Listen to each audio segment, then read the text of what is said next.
again and welcome to another episode of I Want to Talk About This Album. And today I'm going to talk about Temple of the Dog, their one and only record. It's a self-titled record. It's called Temple of the Dog. But before I get to that, a couple of things. There might be, you might notice, I'll try to kind of talk over it.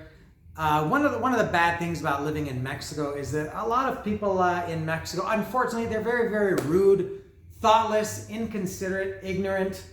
I would even say stupid and just thoughtless, and including many of them across the street from me. There's a mechanic shop, and they're blasting music. I mean, really, really loud. They do this all the time. It's hard for me to work sometimes. It's hard for me to sometimes watch television or to just do anything, because it's like living next door to a nightclub, and they're playing incredibly loud music today, and that might be bleeding in to my video. And I've told them before, first nicely and then not so nicely, to turn it down, and they flat out say no. They've denied my request, even when I've said it nice to turn it down. They just say no. That's acceptable in this country. That's I guess that's how it goes in Mexico. So I apologize for any background noise. The other one is a big faux pas. This is 2 videos in a row that I've had a Bret Hart or Jim Neidhart Heart Foundation combination of pink and black. But hey, that's the way it goes, and that's the way it is. So please forgive my fashion faux pas. All right. So as I said, I'm going to talk about Temple of the Dog, and it's a quirky album cover. I never liked this album cover. I don't know. I still don't know what this photo is. I know this is Jeff Ament. I'm not sure who this is singing. I don't know if it's Andy Wood, or I don't know. I guess this is maybe Stone Gossard here. But this album cover always kind of bugged me. Anyway, but irregardless of that, this album, the Temple of the Dog album, their one and only, this has skyrocketed. I mean, really, really gone up the my personal ranking or unofficial chart of just the great albums. It's not a top 10 album. I don't even know if it's top 20 album. But oh my God, I love this album so much. This is like how can I explain this? Probably more than any other album, the difference between what I think of it now and what I thought about it at the time it came out, in this case 33 years ago, it's the biggest gap. A lot of albums, you love it then, you love it now, you hate it then, you hate it now. Peter Criss, 1978. Some of them, you like a little bit more now than you did then. Some you like then and now you don't like it as much. This one, I liked it at the time in 1991, now it's just incredible. I'm borderline obsessed with it. I can't stop listening to it. And that's been in recent years, and this kind of has to do with Soundgarden too, and I will talk about a Soundgarden record. I've got one right here in front of me, and I will talk about that at some point. Not today, not in the next episode, but at some point I will talk about Soundgarden. It's all kind of related to that. So this album came out in 1991. Now, it's since I haven't talked about this record because it's their only one, I'll give a little bit of my history with Temple of the Dog. This came out in 1991. I don't know when, but obviously in the first half. Pearl Jam 10 and Bad Motorfinger by Soundgarden came out later. I think August, September they came out. So this one came out, I guess, much earlier than that, probably in the first half of, for sure in the first half of 91. Maybe in the first months of 91. It was done as a tribute, obviously, and I hate doing this Wikipedia crap. If you want to know all this stuff, you can go on Wikipedia and read. But this was done, and if you're watching this, you already know this. It was done as a tribute to Andrew Wood, who was the singer of Mother Love Bone, who had died in 1990, I guess it was. This album came out in 91, so he must have died in 1990. I remember the date. It was March 19th, which was the same date. Not the same day, but the same date as Randy Rhoads, March 19th. Randy Rhoads was 82 that he died, March 19th, 82. Andy Wood died March 19th, 1990. My wedding anniversary was also on March 19th. So 3 great days in history. So he died, and I guess he was roommates at some point with Chris Cornell. And Chris Cornell, there's 2 songs. You know this. The first 2 songs, Say Hello to Heaven and Reach Down, they're lyrically, they're musical tributes to Andy Wood. Some very, very obvious references. The rest of the album is just songs, I guess, that Chris Cornell had. and he did together with at that time Matt Cameron, who was the drummer in Soundgarden, and Stone Gossard, Jeff Ament, and Mike McCready, who were later or kind of at the same time in the early stages of Pearl Jam before 10 came out. Now, I was a fan of Mother Love Bone before Andy died, and I was a fan of Soundgarden around the same time. I got into Soundgarden in 1989, and so I knew when Andy Wood died, and so I was aware of this album when it came out. And I don't know if I bought it the day it came out or even in the first month or so, but I did have it early on. Before 10 and before Bad Motorfinger, I did have it. And I think I was somewhat maybe disappointed at the time because I thought it was kind of billed, or it was known as an Andy Wood tribute album. And then when it turned out that it was just really the first two songs, maybe I thought, maybe I wanted more songs about Andrew Wood. But there were songs that Chris Cornell, I guess, had around musically. He wrote, I think, almost all the music to this record except for Times of Trouble, Pushing Forward Back, and I think Four Walled World. I think Stone Gossard wrote those songs. Everything else was Chris Cornell's music. Chris Cornell wrote the lyrics, I think, to every song, all 10 songs on this record. And yeah, it was this at this time, I guess, was not really the kind of music I was into. I did like it, but I thought it's not really like Mother Love Bone. It's not really like Soundgarden. Pearl Jam wasn't out yet.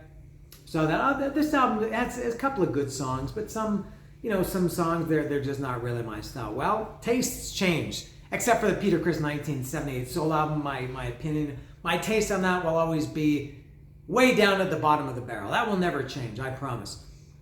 But I don't know what changed, but in recent years, or especially recent months, God, I've listened to this album a lot, really, really a lot, and I can't believe how I missed it back then. Like I said, just a different way of thinking of things back then. But oh my God, this album is incredible. There's some albums, I talked about Badlands, Voodoo Highway, I think about a year ago. And what else is like that? I'm talking about albums that sound just fucking great. Like they sound like the band went into the studio, played all together at the same time, recorded and put it out. No overdubs. There are always some overdubs, and I don't know how many are on this record. But it just sounds like five guys just playing together. It sounds very, I'm not going to say that word, but it does sound natural. It doesn't sound like, it's I guess it's like the other word that I'm not going to say. But it sounds very natural. It sounds real. It sounds like real music, like just a bunch of friends getting together, playing music. But, at a very, very high level. And I just really can't say enough good things about this Temple of the Dog album. I said that in the last episode about the first Faster Pussycat record too. I just really feel like I'm choking on my words because I can't express myself how much I love it. So I guess I can go through it track by track. Now there are some things, often I do these episodes and I have to write notes because it's albums that I'm not really familiar with. And, most albums I am very familiar with. I can talk about them no problem. I thought about taking notes for this one, even though I know it very, very well. I did think about taking notes just because there are some very specific things that I want to talk about in certain songs. I hope I can remember each of those because it's very important that at this point, I'm 7 minutes into the video and I'm sure nobody's watching. Not even Mike Pratt is watching because I have no doubt that Mike Pratt hates Temple of the Dog. But I'll try to remember the specific things I want to talk about on this album. One of them is that they put out a deluxe version of this one. I guess it must have been in 2016. I guess that must have been it came out in 91. That would have been the anniversary of it. That would have been the 25th anniversary of it. Anyway, they put out a deluxe version of it. It was remastered. I don't know if it was remixed, but remastered. But then in there was a big box set with all kinds of extras on it, and there was a 5.1 Blu-ray, I think, audio remix of it.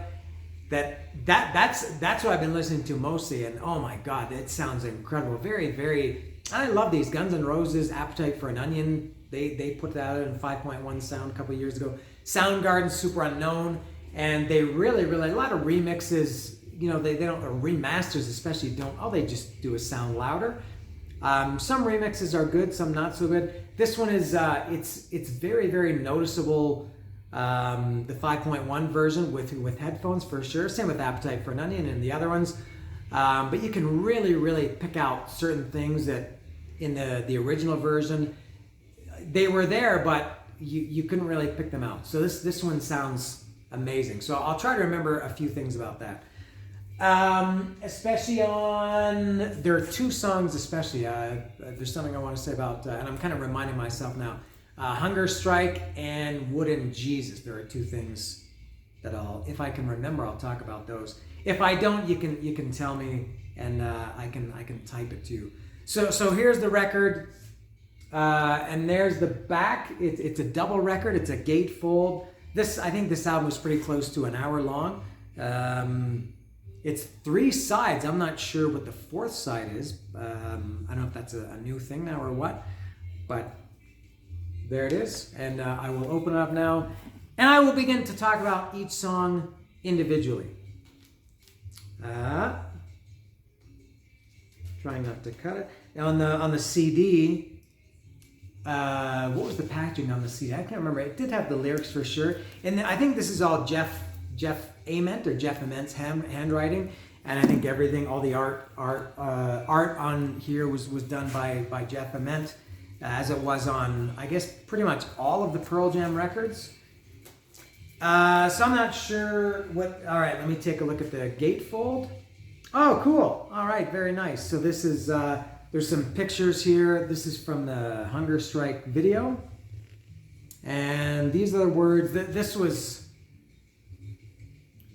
I don't know if this was written by Jeff Ament. I don't know if it's the same thing. It says Green River plus Soundgarden, 80s Seattle bands making huge sounds. I think this was the same that was in the original CD in 1991. Friends won, all with similar interests, a genuine respect for each other. Chris and Matt did things that amazed. Stone and Jeff and vice versa. Life was beginning.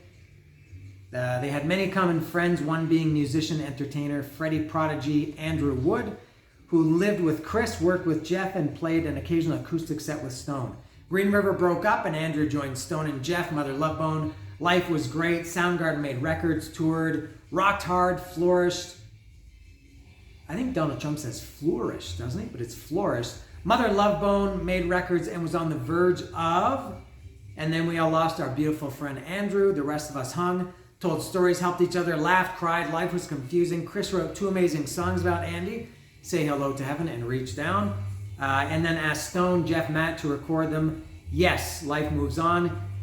We jammed. Guitar Wizard, Master of Animal Sounds, Mike came by. We did coffee, ate huge carcassless meals. I guess he's saying vegetarian. Carcassless meals with Cyclops, and drank with Septium and the other gods. Music flowed. We got excited, played a show, wrote more songs, reeled in a 10-pounder in a good way. 10 songs, spontaneous creation, emotion, very pleasing, real music, no analyzing, no pressure, no hype, just music to make music, friends and a reason, chemistry, beauty, life rules. Jeff Ament wrote that.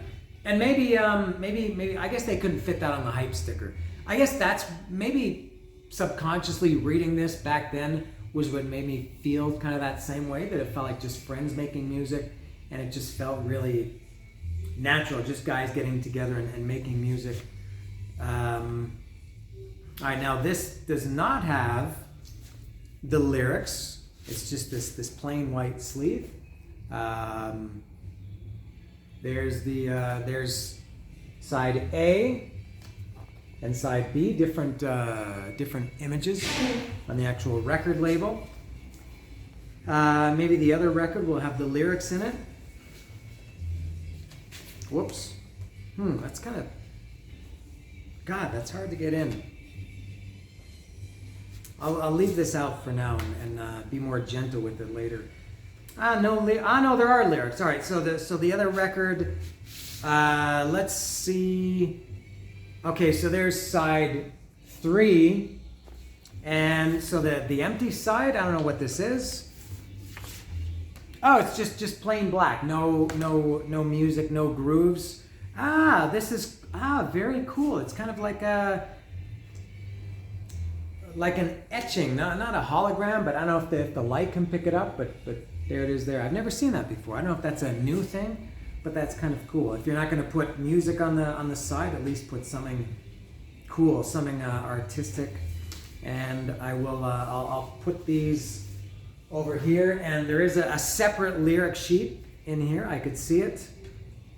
Let me take it out. Oh, whoop. Here it is. All right. Yeah. So just like the CD, it's got the lyrics and some liner notes there. All right. So I'll get to this now. So the first song is "Say Hello to Heaven." This is obviously an Andrew Wood tribute lyrically from Chris Cornell to Andrew Wood. I think as far as I remember, there's only one video from this album, and that was for Hunger Strike. And something strange about this album, as far as I know, this album must have been huge. I guess it went at least platinum, maybe more. I don't remember it getting much airplay on the radio. I don't know if I ever heard Temple of the Dog on the radio. It came out before Soundgarden really blew up, and it came out before 10 came out. I think the video for Hunger Strike only came out after Pearl Jam and Soundgarden started really, taking off. And that video got decent airplay at the time, but I don't remember ever hearing it on the radio. Anyway, so "Say Hello to Heaven." Yeah, some very, very direct words to Andrew Wood. Yeah, "Poor Stargazer." Mother Love Bone had a song on Apple called Stargazer.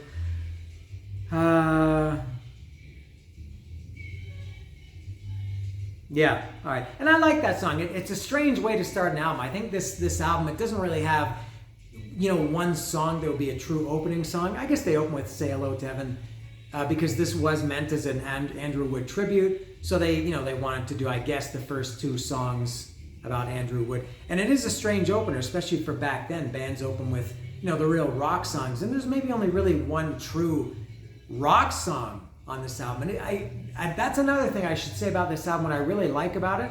I love this side of, whether you call it, at this time it was two guys from Soundgarden, Chris Cornell and Matt Cameron. I really liked this side of them playing music. It was obviously, Soundgarden was very heavy and dark and kind of doomy and slow.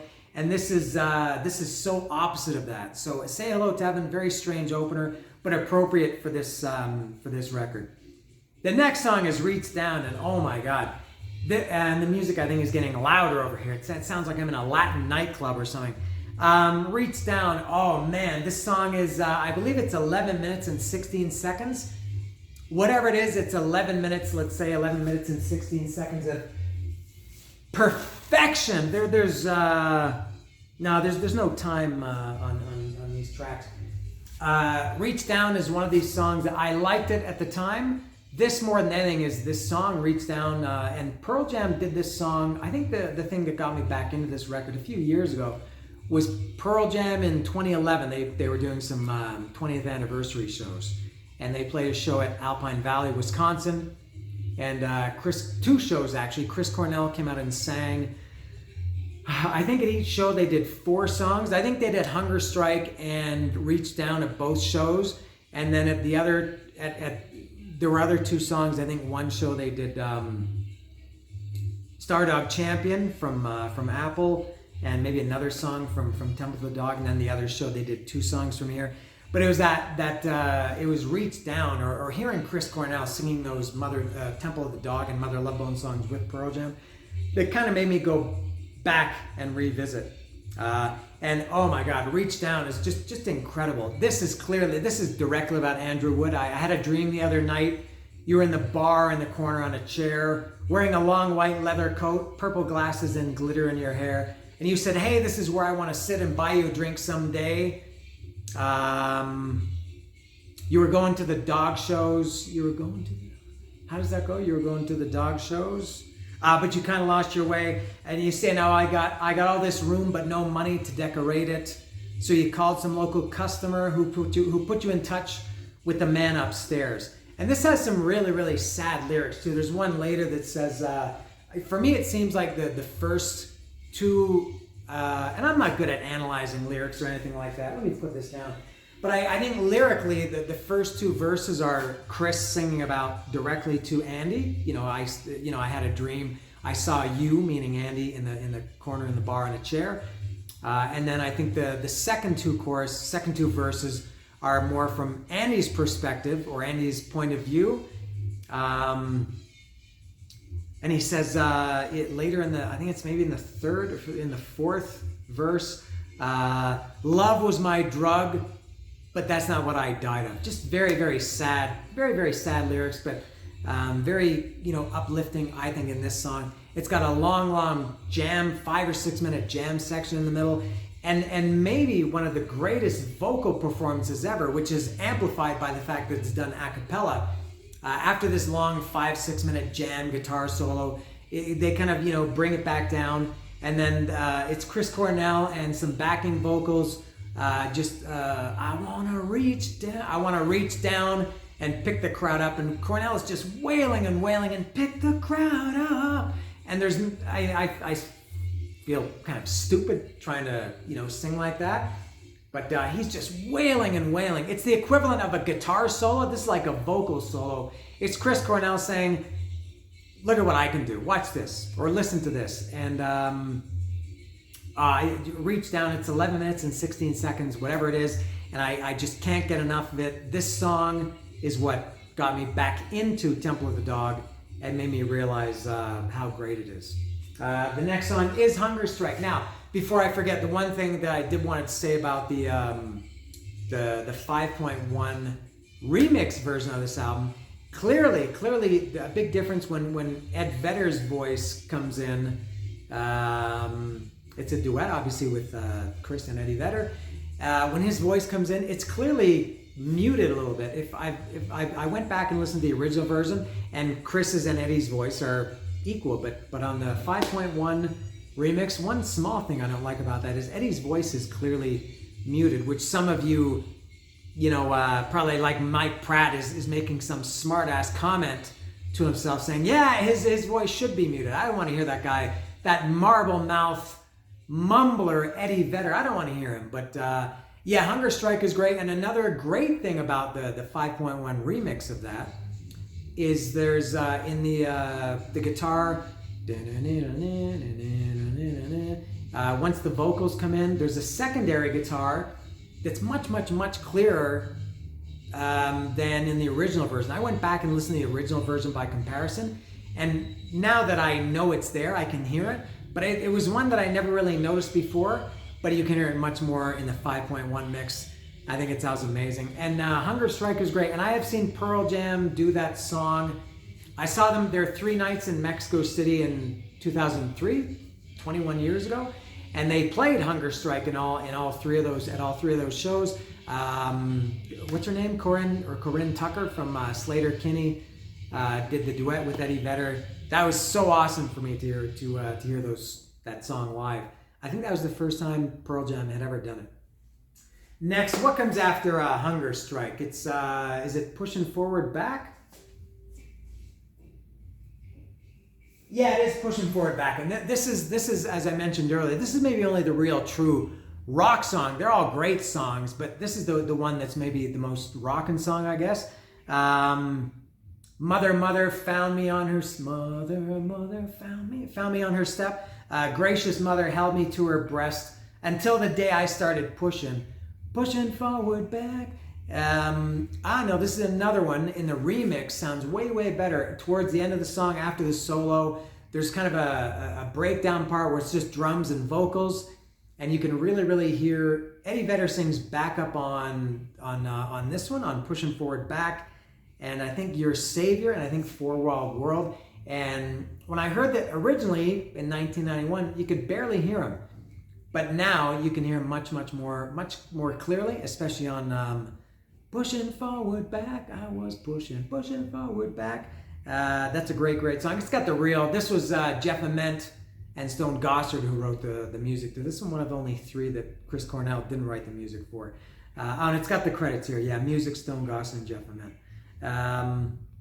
Next is Call Me a Dog. One of 2 such beautiful songs. Completely what you wouldn't expect from Soundgarden or Chris Cornell at that time. This is maybe an indication of what Chris Cornell would do later, a little bit with Soundgarden, but I would say more solo stuff.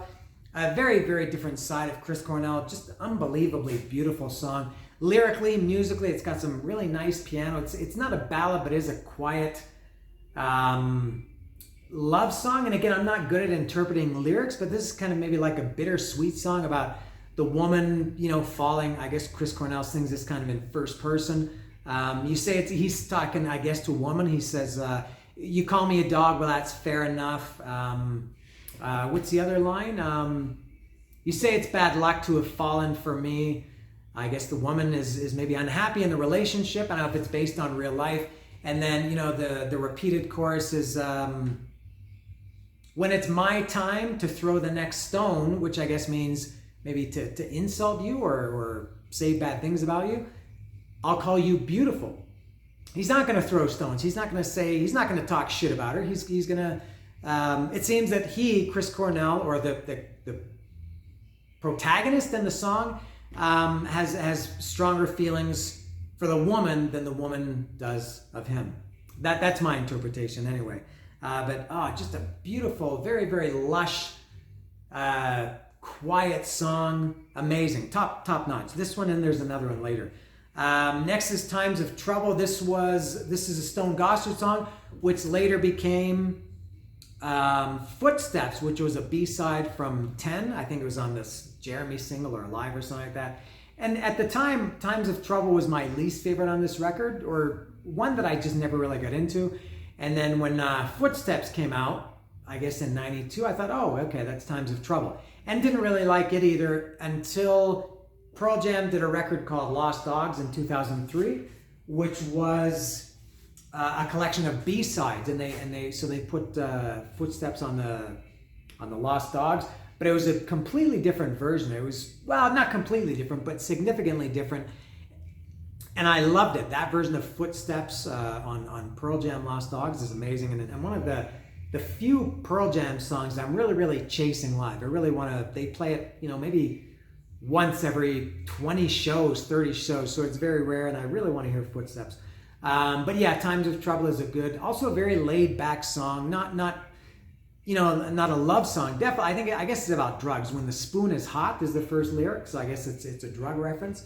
But yeah, Times of Trouble, I love it. Next is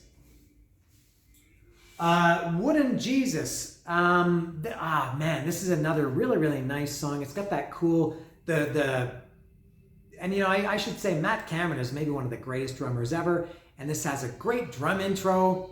I'm not saying it's not like some fast thing, like a thrash metal thing where you're going, how's he playing this? But it's just got such a great groove to it. And there's a wood block. Somebody's hitting a wood block. And if you notice, and I've always noticed this, not just in the remix version, they whoever it is that's hitting the wood block hits it. I guess you would typically hit it in the center, and maybe they hit it off to the edge or something. And I don't know, that's just a very, very small thing, but something that I noticed in Wooden Jesus. And what's great about this song, it's also quiet and kind of mellow. And Wooden Jesus, where are you from? Korea or Canada or maybe Taiwan? I didn't know it was the Holy Land. I didn't know it was the Holy. But I believe from the minute the check left my hand, and I pray, can I be saved? I spent all my money on future days. Wooden Jesus, I'll cut you in on 20% of my sin. And he kind of sings that kind of laid back. You feel like he's holding something back. And then after the solo, when it comes to he sings the first verse again, and later in the song, he just wails, "Wooden Jesus, where are you from? Korea or Canada or maybe Taiwan?" Just sings it really, really aggressively, but not screaming. I love that contrast of the kind of quiet, mellow music, and Chris Cornell is just bellowing in the lyrics from the first verse, but he sings as the second verse or third verse. Wooden Jesus, and aside, Reach Down is clearly my favorite from this record. Other than that, there's hard to pick one that's a favorite because I love them all. A couple more here.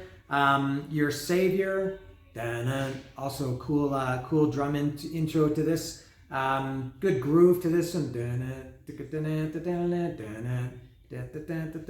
Well, People Like You, I Know Myself, Walk in the Shoes of Somebody Else, Whisper to Me, My Tragic End, Whisper to Me, My tragic fate, whisper to me my tragic end, don't give me your savior. I said, hey,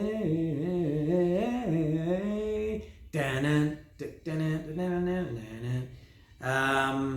another thing, I forgot about Wooden Jesus. Going back to the 5.1 remix, there's Cornell is credited with banjo on this record. Vocals, harmonica, and banjo. And I remember listening to this back then in '91, thinking, I don't hear any banjo. It's so clear, the banjo, it's during the second verse of Wooden Jesus. And it really adds a great layer to it. So there's another reason to listen to the 5.1 remix. It's just, it's like listening to it with fresh ears. But getting back to, and I'm saying a lot. I apologize for that.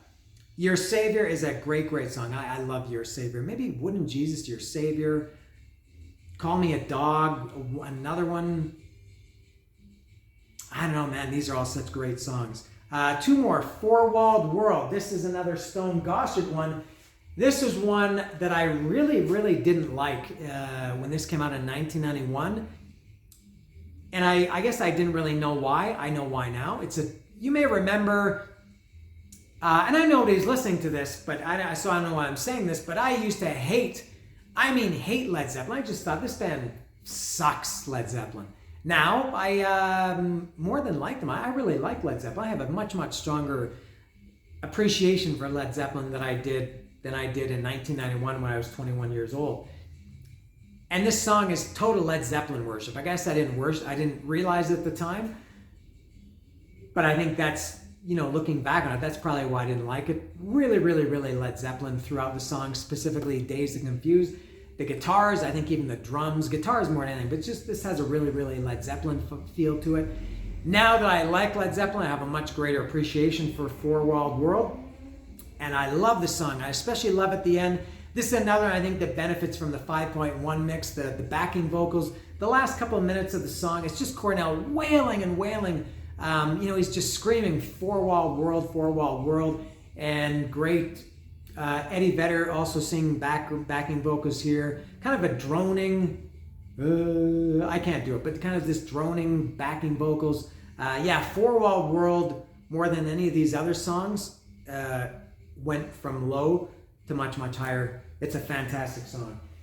And the last song is All Night Thing. Now this is like Call Me a Dog. Just a beautiful, beautiful, incredible, incredible song. Piano in it too. Lovely. Not quite a ballad, but kind of a love song. She motioned to me that she wanted to leave and go somewhere warm where we'd be alone. Yeah, it's an all night thing.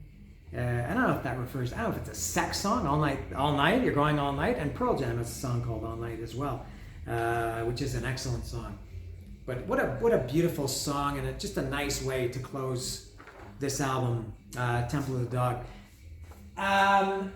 So that's it for the songs. And just one last thing about this album in general, it has maybe the best drumming.